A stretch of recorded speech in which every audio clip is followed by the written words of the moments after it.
Assalamualaikum warahmatullahi wabarakatuh.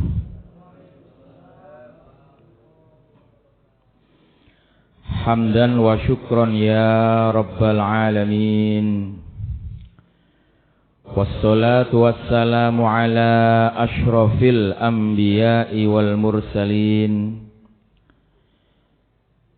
Sayyidina wa maulana Muhammadin wa ala alihi wa sahbihi ajma'in. Rabbi shrahli sadri wa yassirli amri wahlul 'uqdatam min lisani yafqahu qawli. Rabbi yassir wa la tu'assir, Rabbi tammim bil khair. Amma ba'd. Hadirin hadirat jamaah salat Isya, salat taraweh, dan dilanjutkan dengan salat witir yang mudah-mudahan semuanya dirahmati Allah Azza wa Jalla. Pertama, mari kita bersama-sama bersyukur kehadirat Allah karena sampai saat ini kita masih diberikan karunia nikmat berupa iman Islam, berupa nikmat karunia sehat wal afiyah dan panjang umur, sehingga bisa berjumpa dengan bulan suci Ramadan di tahun 1444 Hijriah atau tahun 2023. Mudah-mudahan kita semuanya diberikan kekuatan oleh Allah Subhanahu wa taala untuk melakukan ibadah puasa dan tentunya ibadah-ibadah yang lain sampai nanti di akhir Ramadan dan menjelang Syawal. Dan mudah-mudahan kita semuanya diberikan karunia sehat wal afiyah dan umur panjang sehingga kita bisa berjumpa kembali dengan bulan suci Ramadan pada tahun berikutnya dan tahun-tahun berikutnya. Amin amin Allahumma amin. Salawat dan salam mudah-mudahan tercurahkan keharibaan baginda agung Nabi besar Muhammad sallallahu alaihi wasallam yang senantiasa kita harapkan syafaatnya fid din wad dunya wal akhirah. Hadirin hadirat jamaah Masjid Al-Maghfirah rahimakumullah. Kita melaksanakan puasa ini sudah hari kedua, tarawihnya sudah hari ketiga. Selama panjenengan 2 hari puasa, ini yang sampean rasakan badannya semakin sehat atau semakin remek? Sehat nggih? Alhamdulillah. Jadi indikator, salah satu indikasi posone panjenengan sedaya, puasanya kita semuanya itu sesuai dengan yang telah dituntunkan Rasulullah. Kalau kita itu semakin puasa maka semakin sehat, nggak semakin lemes. Ini ada nggak yang lemes ini, Pak? Ada nggih? Ada, kakean mangan, Pak. Terlalu banyak bukanya, Pak nggih? Bu, nggih. Iya. Jadi ketika kita buka ya berbagai macam minuman kan tersedia, Pak, di hadapan kita ya. Mulai jus, es segan, es campur, normal ya, Pak. Steler. Ya, itu diminum semua, Pak. Anda kan? Makanan juga demikian. Macam-macam makanan mulai dari pecelan, soto, rawon, gulai, sate, macam-macam. Ya. Kalau kemudian kita tidak selektif ya, kemudian pandai mengukur apa yang kita makan ketika berbuka, maka efeknya ya lemes. Efeknya kita batuk-batuk karena sering minum es, ini seperti saya ini batuk-batuk sudah. Ya. Sehingga apa? Puasa yang kita lakukan itu hanya merubah pola makan saja. Jadi ketika kita puasa, kalau penyakit-penyakit kita hilang, asam urat hilang, kolesterol hilang, darah tinggi hilang, nah, itu namanya puasa kita itu sukses mengendalikan dari pola makan kita. Sehingga terukur. Kalau panjenengan sebelum puasa gak duwe asam urat, mari ngono poso tambah asam urat teko, ini persoalan. Ono sing pijet iku Pak. Ini gawa balsem itu.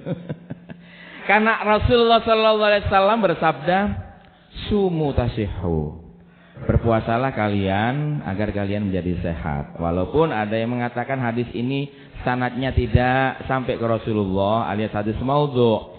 Tapi dalam konteks fadhailul a'mal sebagaimana diriwayatkan dalam riwayat Dzurratun Nasihin, ini terbukti saat ini secara medis bahwa puasa itu bisa mengendalikan kita dari berbagai macam penyakit degeneratif.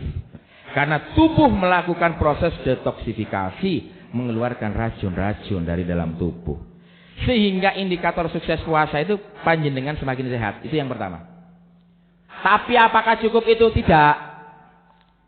Puasa itu juga di samping menyehatkan jasmani, yang lebih utama juga menyehatkan rohani. Bagaimana indikator rohaninya orang itu sehat? Mereka semakin giat beribadah, semakin giat untuk sholat malam, qiyamul Ramadan, qiyamul lail, wiritan, menghatamkan Quran, membaca Quran, semakin giat. Itu indikator orang jasmaninya sehat. Indikator orang jasmaninya sakit, banyak penyakit hasud, banyak penyakit jiwa yang menggerogoti dirinya. Contohnya ya hasud, iri, dengki, dan macam-macamnya. Ya. Terkadang banyak ketika kita, ini ibu-ibu biasanya nih ya, ketika berangkat taraweh, melihat tetangganya pakai mukena baru, warnanya ngejreng misalnya, hatinya ini rukun isi anyar, ngono ae dipamer-pamerno. Kira-kira wonten apa mboten ngoten Ibu? Wonten apa mboten Bu? Ya. Karena apa? Muncul sifat hasud dalam dirinya. Apalagi kemudian ketika sholat ngangkat tangan Allahu Akbar, ana sing muni kringking. Apa maneh iku? Akhirnya apa? Gak konsentrasi sembayange. Sholatnya gak konsentrasi, begitu assalamualaikum warahmatullah, assalamualaikum warahmatullah, kemudian dia berbisik kepada orang di sampingnya, hei Mbak Yu, sampean krungu gak iku mau suarane apa? Iku mono gelang Mbak Yu, tapi ngerti sampean, aku lu ngerti mek gelang yu, gelang imitasi yu, gelang imitasi. Nah ini, jadi ada sikap hasud dalam dirinya. Ya. Maka indikator orang yang sukses puasa di samping jasmaninya sehat adalah rohaninya juga sehat. Inilah yang dikatakan oleh baginda agung Nabi besar Muhammad sallallahu alaihi wasallam, kam min shaimin laisa lahu min siyamihi illal ju'i wal atash. Berapa banyak orang yang berpuasa tapi mereka tidak mendapatkan apa-apa dari puasa yang dilakukan terkecuali rasa lapar dan rasa dahaga. Panjenengan poso gak mangan gak ngombe, olehne cuma luwe kambek ngelak. Dapatnya cuma rasa lapar dan rasa dahaga karena tidak ada pahala yang didapatkan. Mengapa demikian? Ya karena kita masih terjangkiti penyakit-penyakit hati, penyakit-penyakit rohani. Di antaranya apa? Al-kizbu, sering goro, sering bujui, sering berdusta. Lah, hari ini bapak-bapak, ibu-ibu, apakah kita sudah melakukan dosa yang berupa bohong atau enggak? Nah, ini kan sampean dhewe sing iso nilai apakah kita berbohong atau tidak. Karena riset dari berbagai macam pakar komunikasi mengatakan 1000 kata-kata yang kita keluarkan, 1000 itu 20%-nya mengandung kebohongan. Entah survei ini benar atau enggak, riset benar itu atau enggak, tapi nyatanya demikian. Apalagi sekarang ini zamannya zaman gampang bujui, gampang berdusta. Napa niku? Era revolusi teknologi 4.0 atau 5.0. Revolusi teknologi 4.0 atau 5.0 sekarang, teknologi metaverse. Kok bisa ya? Semua orang sekarang pegang alat yang namanya niki Bu. Apa niki jenenge? smartphone, HP. 275 rakyat Indonesia, 60% lebih loh yang punya HP. Mungkin orang-orang pedalaman, orang-orang biyen aja gak duwe HP. Sekarang anak-anak kecil maupun dewasa ini sudah rata-rata pegang HP. Karena sekarang ini eranya era disrupsi namanya. Semuanya tergantung pada alat yang namanya ini. Terhubung. Ini memudahkan dan sekaligus banyak efek negatifnya di samping efek positifnya. Contohnya, kalau panjenengan dulu-dulu bojoin, ngrasani, ini penyakit-penyakit hati yang bisa membatalkan pahala ibadah puasa kita, Pak nggih? Bu nggih? Ya. Itu ya omong-omongan ketika ketemu di masjid, kemudian di tempat kerja dan di mana-mana lah. Tapi sekarang nggak perlu lagi kita ketemu. Kita buat grup-grup di media sosial, mau iku WhatsApp, mau iku Facebook, mau iku Instagram ya. Kemudian rame-rame ngerasani, tanggani, kancani. Loh, luar biasa. Dampaknya apa? Dampak dari yang namanya HP. Nggih napa nggih, Bu? Pak, nggih. Tanpa terasa kita pencet, ya. Kita sudah meng-share berita-berita bohong. Bahkan kadang-kadang kita memproduksi berita bohong itu sendirilah. Inilah bahaya dan tantangan puasa untuk era saat ini. Era revolusi industri, era disrupsi yang menyebabkan yang disebut era post-truth. Nggih, Pak? Era pasca kebenaran. Jadi antara benar dan salah itu sekarang tipis, Pak. Bedanya tipis. Contohnya ngeten contohnya. Contoh paling sederhana. Isu-isu sampean jalan-jalan nggih, sambil membawa kucing, kucingnya bagus lah, kucingnya bagus, mau kucing anakan, mau kucing anggora terserah. Ya, begitu dibawa ketemu orang, loh, kok kelincinya bagus? Akhirnya apa yang kemudian dikatakan? Sampean ngomong apa? Iki kucing iki duduk kelinci. Kan begitu kan? Nah, akhirnya kemudian ketemu orang kedua. Orang kedua pun sama bilangnya, loh, kelincinya kok bagus ya? Lah, oh, iki gak waras sih, wong kucing di arani kelinci. Ketemu orang ketiga, bicara juga sama. Loh, kelincinya kok bagus? Loh, kemudian sampean kan bertanya-tanya kemudian, iki aku sing salah, saya yang salah, apa orang yang salah melihatnya? Akhirnya menjadi ragu. Ketemu orang keempat, menyebut kelinci juga, orang kelima sampai orang ke-10. Akhirnya lama-kelamaan begitu puluhan orang mengatakan kucing ini kelinci, maka persepsi sampean mengatakan, iya yo aku salah. Iki sing tak gawa ternyata kelinci duduk kucing. Padahal yang dibawa itu adalah kucing. Inilah yang disebut era post-truth, era pasca kebenaran. Sampean nge-share berita salah, tapi kemudian di media-media itu dipersepsi bahwa berita sampean benar dengan berbagai macam dalil lah. Kira-kira seperti itu. Akhirnya orang mengatakan persepsi masyarakat, persepsi publik, banyak orang mengatakan oh itu benar, padahal itu salah. Sampean sengaja gawe berita bohong, tapi dianggap masyarakat itu bener. Kayak tadi itu, sampean bawa kucing tapi wong kuwabe ngomong itu kelinci. Akhirnya sampean kan katut. Itu yang disebut era pasca kebenaran.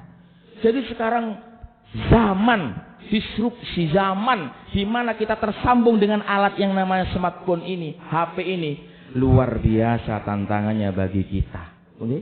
Dan itu yang kemudian menyebabkan, katanya baginda Rasulullah, tidak mendapatkan apapun dari puasa yang dilakukan kecuali rasa lapar dan dahaga. Itu baru satu, masalah al-ghibbu, masalah bohong. Belum yang kedua, wal ghaibatu, ngerasani, tambah dahsyat maneh mek sampean ngerasani ning gone HP. Nggih napa nggih, Bu? Bu? Pak, nggih napa nggih? Nggih, ngerasani. Ya sing dirasani sembarang wong. Saben mau apa dirasani, difoto, cekling, nah, kemudian dirasani, dikomentari iki lho. Ana wong tuku, ana tanggane awake dhewe tuku mobil anyar, paling ngu toyo lho. Ah, kan begitu. Doanya dirasani ya melalui grupnya. Ya, itu percuma kita puasa, kita nggak dapat pahala dari puasa kita lakukan. Belum lagi yang nomor 3, wan namimatu, ngadu domba. Ngadu domba, wah ini tambah dahsyat lagi. Ini orang bisa perangan, bisa musuhan gara-gara adu domba. Kalau adu domba dulu dari mulut ke mulut, sekarang cukup melalui HP. Panjenengan bisa mengadu domba antara suami dan istri, antara keluarga yang satu dengan yang lain. Sehingga apa? Suami istri cekcok gara-gara sampai yang ngadu domba. Ya, ada orang suaminya kemudian gak sengaja ketemu sama perempuan lain, kemudian cuma tanya, difoto, dikirimnya nang bojone. Yuk iki yuk bojomu yuk duwe gendaan manek. Wonten apa mboten ngoten niku? Wakeh. Pak nggih? Nggih lah. Begitu juga sebaliknya. Ya, perempuan begitu. Ya, ada seorang perempuan itu dia bertandang ke rumahnya orang. Sebenarnya itu ada keperluan, tapi kemudian difoto, dikirimkan ke bojone moring-moring. Tutu omah gapraan, tutu omah tukaran. Itu adalah an-namimah. Ya, itu luar biasanya. Ini Pak, ini perlu sekali kita pertimbangkan dan kita bijak dalam mengendalikan diri. Kemudian ada juga wan nadhru bisyahwah. Kita melihat dengan syahwat. Ya. Kalau kita saat dulu ya ke mall-mall itu kita lihat orang-orang yang pakai baju seksi, kita melihat, jaga pandangan ini. Kenapa? Itu bisa membatalkan pahala ibadah puasa kita. Oke. Kalau sekarang nggak perlu nang mall wis sanggene iso wae, Pak. Ya ono tari-tari perut, ono striptease, ono macam-macam. Kok mesti gue aku tahu ndelok oleh kan gitu. Nggih. Iya kan? Gampang. Sekarang ini banyak aplikasinya, tontonan kayak begitu. Kalau kemudian kita tidak bijak dalam menggunakan ini, maka apa? Maka walaupun kita puasa, kita hanya cuma mendapatkan rasa lapar dan dahaga saja. Marilah kita semuanya bijak di dalam bermedia sosial di era sekarang. Terakhir, Rasulullah SAW ya dalam hadis qudsi itu firman-Nya Allah kan nggih. Hadis qudsi itu dari Allah, tapi redaksinya dari Rasulullah. Dalam sebuah hadis qudsi Rasulullah SAW mengatakan ya, redaksinya dari Nabi tapi isinya dari Allah. Hadis qudsi itu, kullu amali bani Adam, setiap amal yang dilakukan oleh manusia anak Adam, yudha'afu bi'ishrin, dilipat gandakan 10 ila sab'ati mi'ati dhi'fin, sampai 700 kali lipat, illa syam, kecuali puasa. Katanya Allah, fa innahu li wa ana ajzi bihi.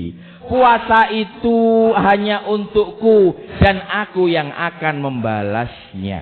Nah niki, kalau amal kita di luar puasa dilipat gandakan 10 sampai 700 kali lipat, puasa dilipat gandakan oleh Allah pahalanya berlipat-lipat sampai kita tidak tahu cara ngitungi. Inilah keistimewaan puasa. Maka senyampang sekarang ini masih hari-hari awal, hari ketiga besok. Mari kita tata kembali niat kita. Ayo berlomba-lomba untuk melakukan amal kebaikan. Talil Quran, membaca Al-Quran semampu kita, kuatnya berapa, tapi usahakan tiap waktu. Yeah. Kemudian apa? Wahafizil lisan. Ini orang-orang dirindukan surga nih Pak. Al-jannatu mustaqun ila abadin nafarin. Talil Quran yang kedua, hafizil lisan. Orang yang bisa menjaga lisannya sehingga kita itu terkontrol omongan kita. Kemudian apa? Ini penting ini karena jadi polemik sekarang ini yang nomor 3. Wamut imul ji'an adalah orang-orang yang memberikan makan orang yang lapar. Kalau kita memberikan takjil, itu salah satu orang yang dirindukan surga. Buka bersama. Anehnya ada edaran dari sekretaris kabinet ya. Edaran melarang buka bersama khususnya di instansi pemerintah. Ini saya kira sebuah kebijakan yang tidak mempertimbangkan khasanah-khasanah yang sudah ada di masyarakat. Tidak mempertimbangkan kebiasaan, tradisi yang dilakukan masyarakat. Menjadi polemik sekarang ini. Dihujat ke sana kemari. Ini kan menjadi gaduh kemudian puasa. Mosok wong iftar bareng, buka bersama bareng, itu kok dilarang. Padahal itu manfaatnya luar biasa. Apalagi ketika kita iftar itu kita kan bersedekah. Mut'imul ji'an adalah orang yang dirindukan surga. Kemudian yang nomor 4 adalah wasyamu fi syahri Ramadan, adalah orang-orang yang puasa di bulan Ramadan. Marilah senyampang kita diberikan kesehatan oleh Allah, diberikan umur yang panjang oleh Allah, kita maksimal di dalam menyongsong bulan Ramadan ini dengan amal-amal kebaikan. Belum tentu kita akan berjumpa kembali dengan bulan suci Ramadan pada tahun berikutnya. Tapi kita berdoa mudah-mudahan kita diberikan umur panjang oleh Allah Subhanahu wa ta'ala. Dan tujuan akhir orang yang berpuasa itu adalah la'allakum tattaqun, agar kalian semuanya itu menjadi orang-orang yang bertakwa, yang nanti takwa itu dijadikan pakaian di dalam kehidupan panjenengan, sehingga panjenengan terlihat semakin indah setelah panjenengan melakukan ibadah puasa, sebagaimana dikatakan Al-Ghazali dalam syairnya, izil mar'u lam yalbas siyaban minat tuqah tajarrada unyanan walau kana kasiya. Apabila seseorang tidak menggunakan pakaian takwa dalam hidupnya, dia bagaikan telanjang walaupun dia berbusana. Maka ketika kita puasa, pakaian takwa melekat pada diri kita, sehingga hidup kita akan semakin indah di mata manusia, terlebih di hadapan Allah Subhanahu wa taala. Aku qouli hadza wa astaghfirullahaladzim li wa lakum wallahu al-muwaffiq ila aqwamit thariq. Wassalamualaikum warahmatullahi wabarakatuh.